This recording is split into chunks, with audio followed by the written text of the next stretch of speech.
Assalamualaikum warahmatullahi wabarakatuh.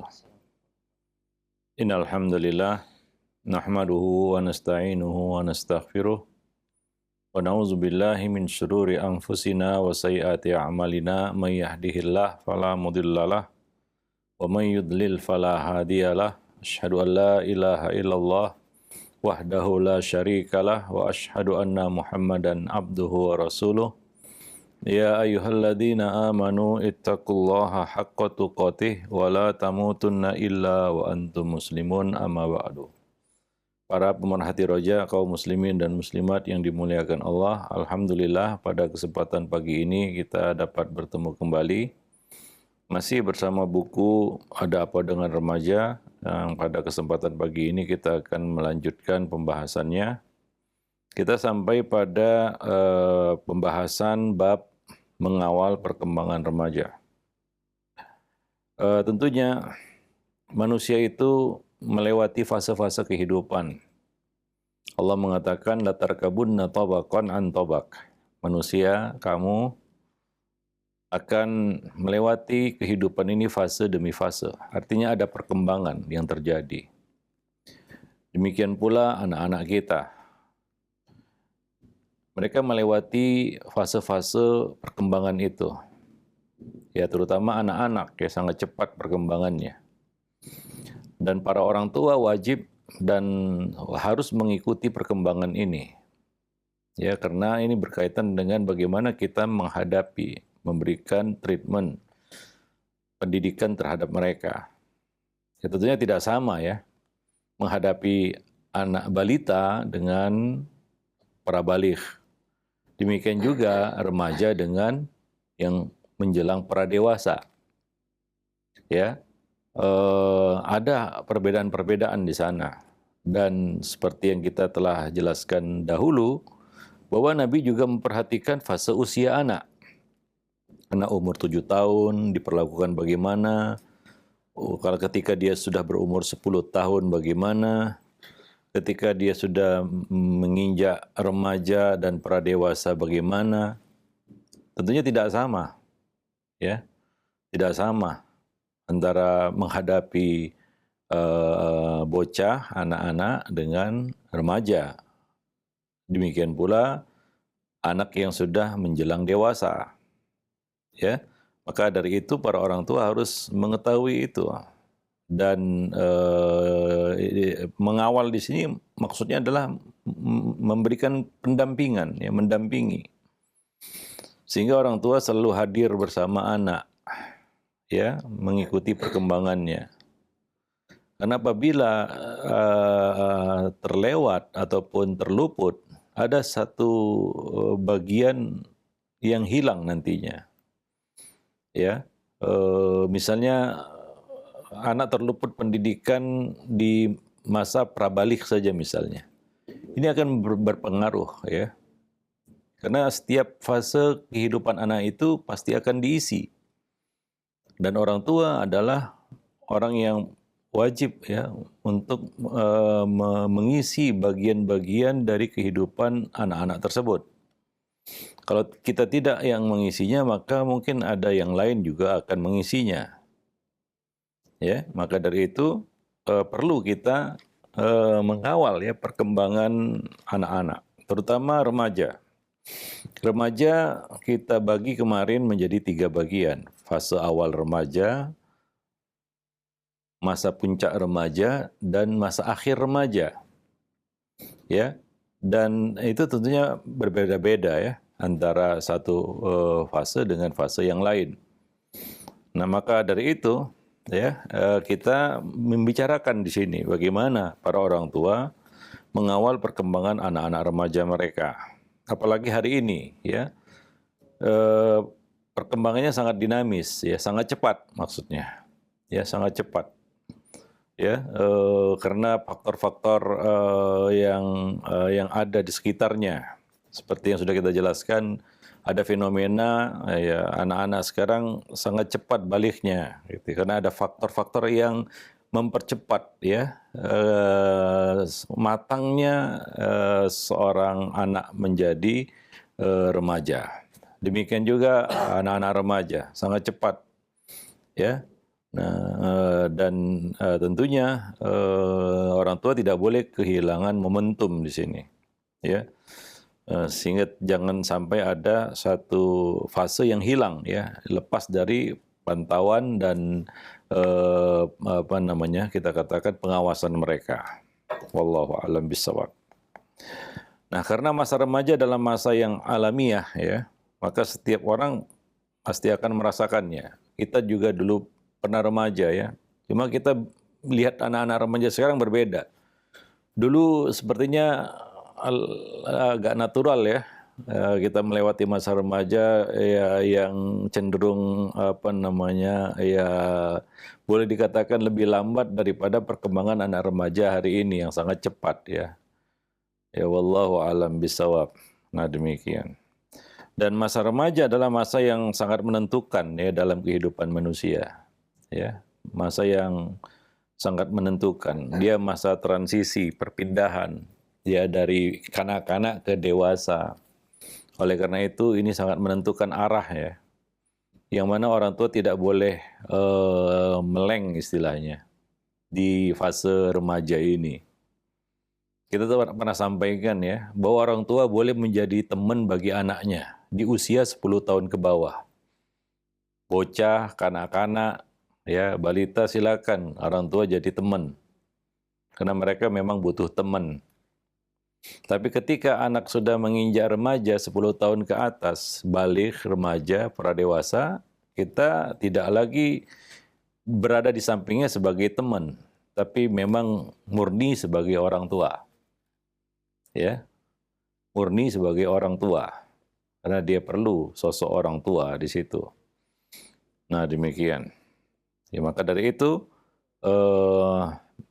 mengawal perkembangan anak remaja ini mulai dari awal remaja sampai ya dia menjelang dewasa ini sangat menentukan. Ya, seiring dengan perkembangan akalnya yang sudah mulai menggeliat, ya. Banyak hal-hal yang menggelayut dalam pikiran anak remaja. Ya, dia sudah mulai tertuntut untuk memikirkan masa depannya. Ya, dia sudah mulai menapaki cita-citanya. Kalau ditanya cita-cita, itu sudah berbeda dengan jawaban kanak-kanak. Ya, itu bisa kita lihat, ya, perbedaannya kanak-kanak, remaja, dan dewasa. Ketika ditanya apa cita-citamu, ya, anak-anak ya namanya bocah mungkin dia asal sebut saja, kan begitu, ya. Nah, ketika anak remaja disodorkan pertanyaan apa cita-citamu, ya, di dalam pikirannya banyak hal, ya, karena dia berada di persimpangan itu, dia mau kemana. Ini sangat tergantung kepada orang tua yang mengarahkan, ya. Banyak anak remaja itu bingung. Kenapa? Karena dia tidak dapat bimbingan. Dia mau mengarah kemana ini? Dia di persimpangan jalan. Kalau bocah ya belum kepikir di situ. Dia belum sampai di persimpangan itu. Dia belum berada di masa transisi. Tapi remaja dia berada di persimpangan. Coba bayangkan kita berada di persimpangan. Kita akan bingung itu. Ini kemana ini mau mengarah? Beda dengan orang dewasa, ya, ketika ditanya cita-cita, dia sudah nggak menjawab lagi, karena dia sudah di jalurnya. Ya, dia sudah menentukan arah, itu orang dewasa. Tapi remaja seperti orang yang berada di persimpangan. Ya, apabila tidak diarahkan, dibimbing, diberi pengawalan, ya, maka ya bisa kita bayangkan bagaimana gamangnya mereka. Ya, maka ya mungkin dia akan mencari sosok lain, ya, selain orang tuanya. Nah, ini tentunya sangat mengerikan juga, ya, horor juga itu ketika anak mencari sosok lain yang kita nggak tahu siapa sosok itu. Ya, untung-untungan kalau dia dapat sosok yang bisa menggantikan peran orang tuanya, dia beruntung. Tapi kalau tidak, itu bisa jadi buntung. Maka ini adalah masa yang sangat krusial sebenarnya. Maka kita buatlah bab ini, yaitu mengawal perkembangan anak remaja. Ya, nah ini usia adalah usia disebut juga usia peralihan antara anak-anak dan dewasa. Saat anak menginjak usia remaja, dia akan mengalami beragam perubahan yang terjadi dalam waktu yang sangat cepat. Tahu-tahu saja gitu ya. Ya, tahu-tahu suaranya sudah berubah, tahu-tahu kebiasaannya juga sudah berubah, ya. Sikapnya juga sudah berubah seiring dengan perkembangan akalnya juga, ya. Baik itu perubahan secara fisik, intelektual, kejiwaan, sosial, cara berkomunikasi, gaya bahasa, ataupun cara mengungkapkan sesuatu, berekspresi. Oleh karena itu, biasanya konflik psikologis dari dalam remaja itu sangat dominan ya pada usia-usia seperti itu, para pemerhati roja kaum muslimin dan muslimat yang dimuliakan Allah. Nah, ya tentunya hal-hal seperti ini yang harus ada di benak para orang tua ya. Ya di dalam menjalankan mengemban tugas mereka sebagai orang tua ya. Nah, demikian. Jadi masalah-masalah dan kesulitan yang dilalui para remaja itu sangat perlu untuk dipahami oleh orang tua. Ya. Dan setiap zaman itu berbeda tantangannya. Remaja zaman sekarang tantangannya itu luar biasa ya. Sangat berat sebenarnya. Karena perkembangan kemajuan dunia hari ini itu mengarah kepada hal yang kadang-kadang tidak terduga ya. Perkembangan ilmu pengetahuan dan teknologi juga itu perlu diimbangi sebenarnya dengan kekuatan hati. Kalau tidak, ya maka ancamannya sangat luar biasa. Ya, dengan berkembangnya ilmu pengetahuan dan teknologi, apabila tidak diiringi dengan kekuatan hati, ya, hati yang lemah, maka ya kekuatan pengetahuan itu bisa menjadi apa namanya kita katakan ya ancaman yang berbahaya seperti yang terjadi pada masyarakat di barat misalnya ya ataupun di belahan bumi lainnya ya gelombang ateisme itu sangat masif ya dan mengerikan. Ya bukan tidak mungkin kaum muslimin juga berada di dalam ancaman tersebut, terutama generasi-generasi muda mereka, anak-anak remaja yang mesti kita ya waspadai tentunya ya wallahu alam bisawab. Jadi masalah-masalah remaja ini nggak boleh kita abaikan ya, orang tua juga harus memahami tantangan-tantangan yang mereka hadapi ya, bagaimana memberikan solusi dan jawabannya. Namun kebanyakan orang tua ya mungkin tidak sempat melakukannya, jarang melakukannya, atau nggak tahu bagaimana cara melakukannya ya. Nah, jadi keterlibatan dalam memberikan pengaruh kepada mereka itu ini sangat penting ya bagi perkembangan kepribadian mereka di masa yang akan datang ya. Wallahu a'lam bishawab. Karena kita perlu menyiapkan generasi ya. Seperti yang kita pernah sampaikan bahwa hari ini kita melawan musuh-musuh kita itu ya bukan dengan adu senjata enggak, tapi sekarang ini kita bersaing bersama mereka, melawan mereka di dalam menyiapkan generasi sebenarnya. Siapa yang berhasil menyiapkan generasi yang baik, merekalah yang akan memenangi peperangan tersebut. Ya, yang gagal akan hancur seperti yang terjadi pada masyarakat Eropa yang gagal ya mengawal perkembangan anak-anak remaja mereka hingga runtuhlah ya kita katakan peradaban mereka, runtuhlah ya sendi-sendi kehidupan masyarakat mereka. Ya, nah demikian. Maka pahamilah, remaja adalah anak yang sedang mencari sifat-sifat dewasanya. Maka orang tua harus bisa menjadi pendamping yang selalu siap memberikan bantuan dan selalu mendukung, memberikan dukungan. Ya, Nah, sekali lagi bahwa masalah ini bukan masalah yang ringan. Ya, kita semua menghadapi masalah seperti ini, masalah yang sama, siapapun. Ya, nah demikian. Dan bukan hanya remaja-remaja yang, bahkan ya kita katakan remaja yang berada di pendidikan-pendidikan Islam, ya juga mengalami masalah-masalah yang berat juga. Para pemerhati roja kaum muslimin dan muslimat yang dimuliakan Allah. Ya, nah kita akan mulai pembicaraan ya di dalam bab mengawal perkembangan remaja ini dari memperhatikan perkembangan fisik mereka.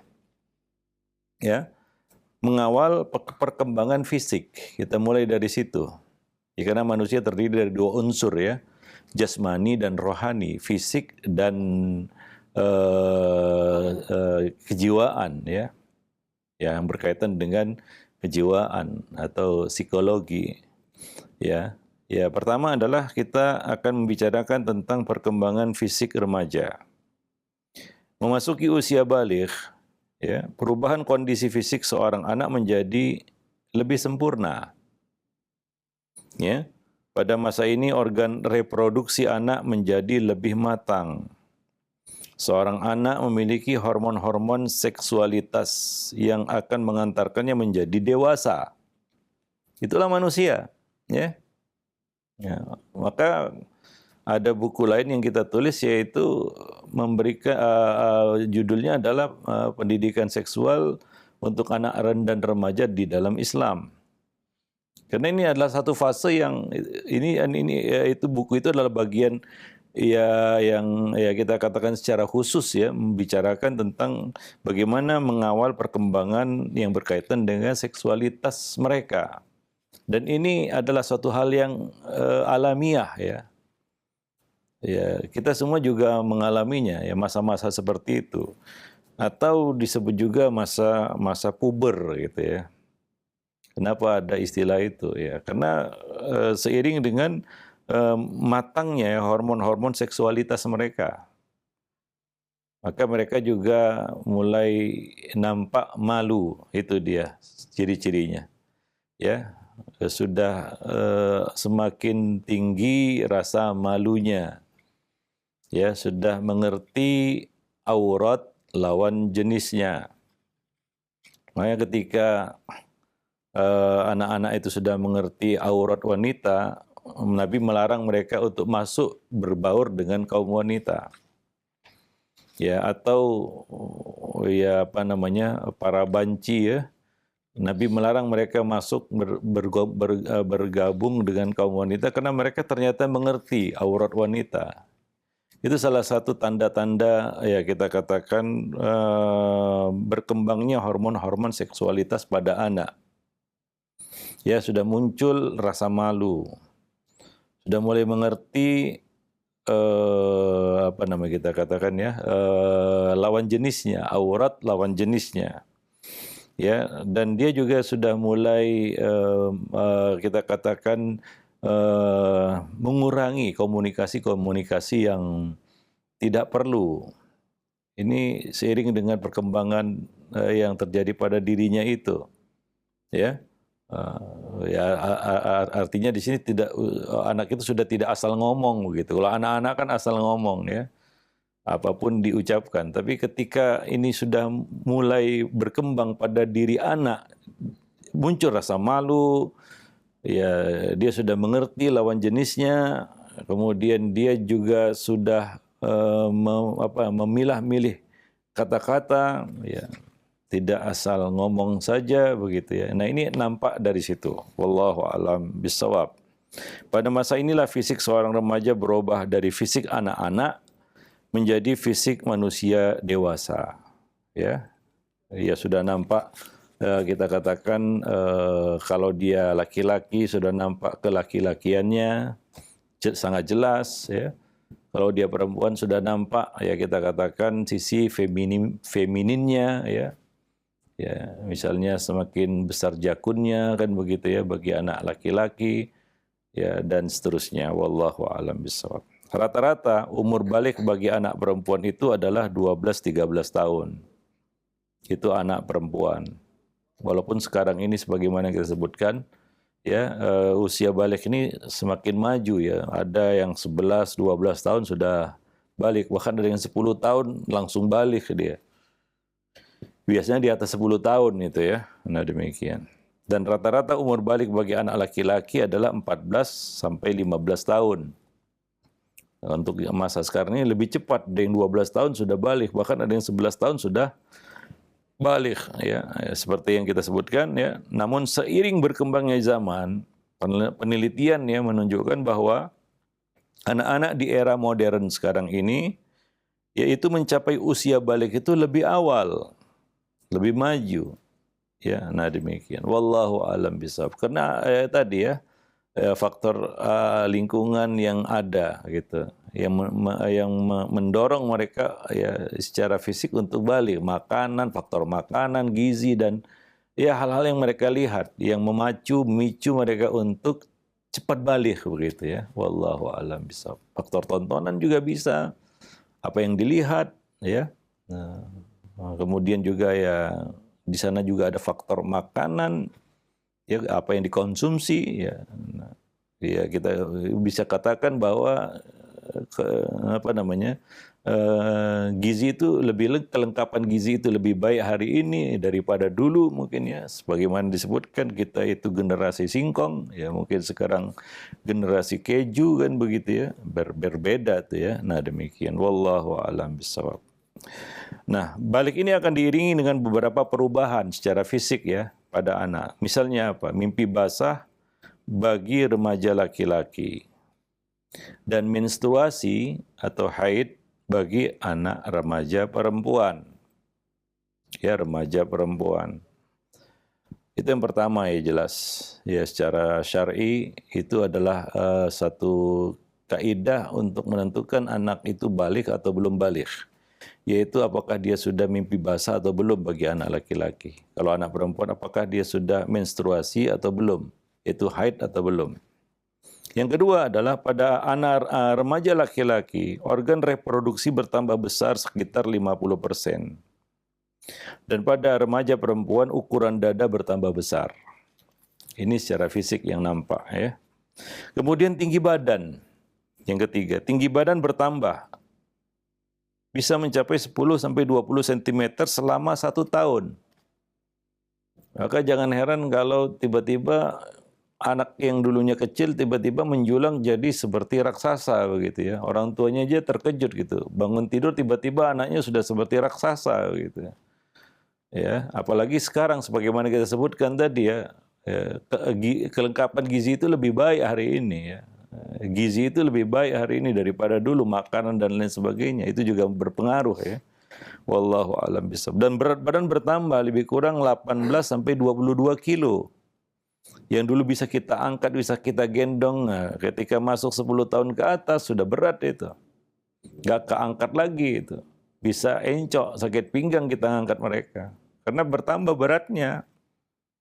Ya, ini perlu kita ketahui juga. Ya. Hingga ukuran-ukuran baju apa itu semua sudah berubah juga ya. Ukuran sepatu, ukuran baju. Ya siap-siaplah orang tua untuk ya mengganti isi lemari mereka gitu ya dengan baju-baju yang sesuai dengan size ukuran mereka. Ya jangan dipaksa juga pakai baju anak kecil kan begitu ya. Nah, ini sudah remaja ini. Itu terjadi dalam 1 tahun itu. Ya. Perkembangannya seperti itu cepatnya. Ya, wallahu a'lam bishawab. Kemudian yang keempat adalah munculnya bulu di berbagai tempat di badannya, di badan seorang remaja. Ya. Misalnya apa? Kumis bagi anak laki-laki ya. Bagi anak laki-laki yang nampak aja lah kumis atau sebagian bahkan sudah nampak jambangnya, janggutnya ya sudah mulai nampak kelihatan. Walaupun belum lebat ya, tapi sudah muncul bulu-bulu di situ. Wallahu a'lam bishawab.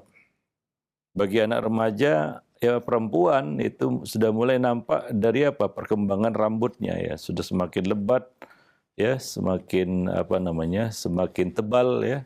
Nah, yang nampak ya, belum yang kita katakan bulu-bulu yang ada di dalam tubuh ya. Nah, demikian seperti bulu kemaluan dan lain sebagainya itu sudah mulai tumbuh di situ.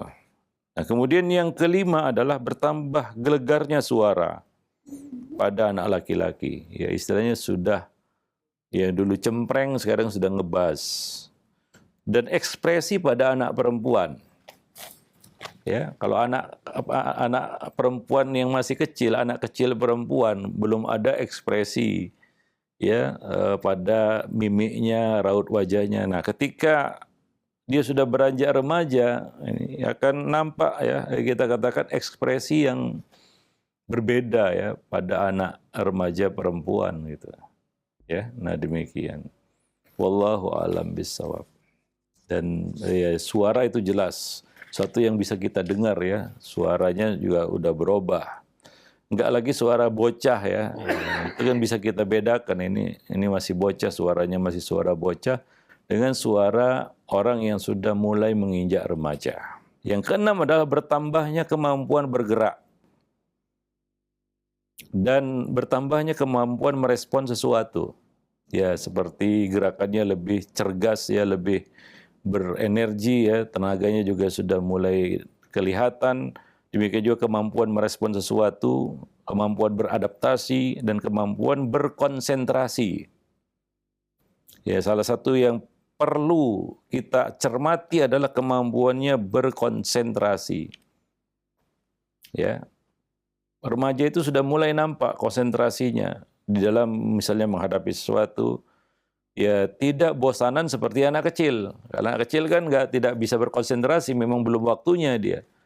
Nah, satu hal yang mencemaskan sebenarnya, mengkhawatirkan adalah ketika anak itu sudah masuk remaja, bahkan yang lebih mengkhawatirkan ketika dia sudah sampai di puncak remaja, tapi tidak bisa berkonsentrasi. Cenderung masih ya kekanak-kanakan, masih bosanan begitu ya. Ini tidak bisa berkonsentrasi, tidak bisa fokus istilahnya. Ya. Masih ngacak, masih ngasal istilahnya. Harusnya tidak seperti itu ya. Seorang anak remaja sudah mulai nampak ya kemampuannya untuk berkonsentrasi, kemampuannya untuk fokus. Semakin dia dewasa, semakin lebih fokus, ya, semakin lebih besar kemampuan berkonsentrasinya. Ya, wallahu alam bisawab. Nah, ini kalau tidak nampak atau telat, itu perlu diwaspadai ya. Ya, kenapa? Apa faktor-faktor yang membuat anak itu sulit berkonsentrasi? Ya, sulit fokus gitu ya. Sementara dia sudah di persimpangan jalan yang harus fokus begitu. Harusnya muncul pada dirinya seperti itu. Ya, wallahu alam bisawab. Nah, demikian. Dan semua itu perlu kita cermati ya. Kalau ada kelainan ya, ini perlu dicarikan jawabannya gitu ya. Misalnya ya kita katakan suaranya nggak berubah gitu ya. Itu mungkin ada kelainan kan begitu ya. Nah, atau dia tidak kunjung mimpi basah, ini juga mungkin ada kelainan. Sementara usianya udah lebih dari 10 tahun ke atas, sudah masuk usia pra-remaja, remaja begitu ya. Nah, demikian. Wallahu alam bisawab. Ini hal-hal yang perlu kita perhatikan. Ya, orang tua di sini perlunya kehadiran orang tua di samping anak sebagai pendamping ya, sebagai pengawal gitu ya. Karena anak itu perlu dikawal, perlu didampingi, terutama di fase-fase remaja seperti ini. Wallahu alam bisawab. Nah, lalu apa peran orang tua yang dibutuhkan dalam fase seperti ini? Ya, yang perlu digaris atasi di sini adalah hendaknya orang tua memahami segala perubahan yang terjadi pada remaja dan berusaha memberikan respon positif yang memotivasi, ya, yang yang memberikan dorongan dan semangat baginya. Jelaskan juga kepada anak remaja kita tentang perubahan-perubahan yang terjadi berkaitan dengan usianya. Kadang-kadang anak nggak ngerti dia sudah berubah dan dia malu, ya, karena suaranya sudah berubah, karena ada kumis yang tumbuh di atas bibirnya, jambang yang ada di wajahnya, jenggot yang ada di wajahnya. Ya, kemudian juga tingginya juga mungkin dia melambung tinggi, atau badannya bertambah gede kan begitu ya. Nah ini kadang-kadang sebagian anak remaja dia minder ya, karena perkembangan yang terjadi pada dirinya. Nah orang tua harus mendampingi ya, dan memberikan pengarahan bahwa ini adalah sesuatu yang alamiah terjadi pada siapa saja. Maka orang tua di sini bisa juga bercerita tentang masa remaja mereka dulu. Ya dulu nak misalnya ya, ayah juga mengalami seperti ini nih, begini-begini. Ya berbagi pengalaman tentang masa remaja kita, supaya mereka tahu bahwa itu adalah sesuatu yang alamiah. Bukan kelainan, bukan penyakit begitu ya. Karena kalau dia nggak ngerti, dia akan terus minder gitu. Ya, nah, lalu berilah pembekalan yang cukup tentang segala konsekuensi yang harus diketahui dan dilakukan ketika menginjak usia baligh, yaitu usia mukallaf. Di sini perlu orang tua itu bicara ya dengan anak-anak remaja mereka tentang usia itu. Bahwa mereka sekarang sudah bertanggung jawab atas diri mereka sendiri. Menanggung dosa apabila mereka buat salah. Ya, dan mendapatkan pahala ketika mereka berbuat kebaikan. Ya. Nah, demikian, dan konsekuensi-konsekuensi hukum yang ada di dalam agama maupun dunia ya, secara hukum dunia begitu, karena dia sudah terhitung bukan anak-anak lagi. Ya, wallahu alam. Nah, demikian. Nah, sebagai seorang muslim dan muslimah, dia juga harus tahu kajian agama seperti sholat 5 waktu dan lain sebagainya. Nah, terangkan juga beberapa hukum fikih ya, walaupun secara global, misalnya dalam bab menutup aurat, udah nggak seperti kanak-kanak bisa pakai celana pendek, bisa mungkin masih dimaklumi yang menampakkan sebagian kecil dari auratnya, misalnya anak perempuan kan begitu ya. Ya kalau masih bocah mungkin bisa dimaklumi, tapi ketika dia sudah balik itu kan semua sudah tidak boleh lagi.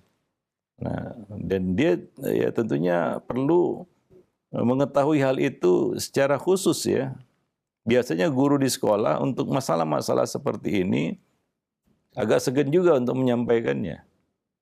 Atau guru di sekolah merasa itu sudah diajarkan dan disampaikan oleh para orang tua di rumah.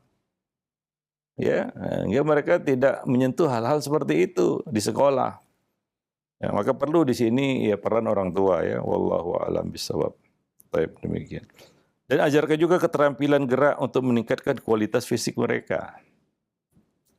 Ya, yaitu apa? Olahraga, olah tubuh, ya. Seiring dengan perkembangan umur anak itu, ya. Ya kecenderungan anak remaja sekarang suka bermalas-malasan kan begitu ya. Dan apabila dibiarkan di masa remaja seperti itu, kebiasaan ini akan terus terbawa sampai dia dewasa. Ya, anak-anak itu cenderung ya lebih aktif bergerak ya. Tapi coba perhatikan, ketika anak itu masuk usia remaja, dia bertambah tinggi, bertambah berat, bertambah gede, ada potensi untuk malas. Ya, kalau anak-anak semuanya gerak aja ya. Gerak sana, gerak sini, main sana, main sini, ngacem gak ada capeknya. Itu anak-anak itu. Tapi kalau remaja, ya, sudah mulai melambat dia gerakannya. Seiring dengan tubuhnya juga semakin besar, semakin berat, semakin ada potensi dorongan untuk bermalas-malasan. Nah, di sini kalau orang tua tidak mengawal, ya, memancing dia untuk aktif ya bergerak, nah, nanti malas itu menjadi satu kebiasaan. Karena kita lihat orang malas itu sebenarnya penyakit yang dia bawa pada masa remajanya. Orang yang setelah dewasa dia suka malas, sebenarnya penyakit itu dia bawa dari masa remajanya. Ya. Kalau karena kadang-kadang kalau kita berhadapan dengan anak-anak bocah ya di bawah 10 tahun nggak ada cerita malas mereka. Ya sebagai contoh gini aja lah.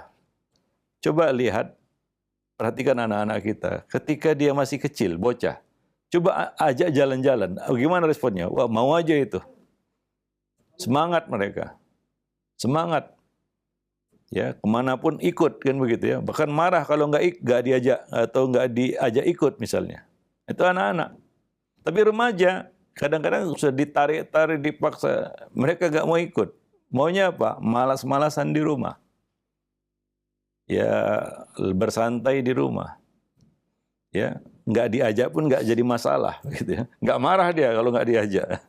Malah kadang-kadang agak gusar dia kalau diajak gitu ya. Nggak ada minat dia, apalagi nggak menarik bagi dia begitu ya. Ya, nah disinilah orang tua ya perlu juga ya mengarahkan dia supaya anak remaja ini bisa mengisi waktu itu dengan aktivitas yang positif, hal-hal yang positif. Nah demikian. Ya di samping ya kewajiban-kewajiban agamanya. Ya, nah demikian. Apa namanya? Olah gerak tubuh juga dia harus para orang tua harus memperhatikan itu. Wallahu a'lam bishawab. Nah demikianlah ya. Ya poin pertama ya berkaitan dengan mengawal perkembangan remaja yaitu mengawal perkembangan fisik mereka. Berikutnya nanti kita akan membahas yang tidak kalah pentingnya yaitu mengawal perkembangan intelektual anak. Ya, wallahu a'lam bishawab. Subhanakallah bihamdik, asyhadu an la ilaha illa anta, astaghfiruka wa atubu ilaik. Assalamualaikum warahmatullahi wabarakatuh.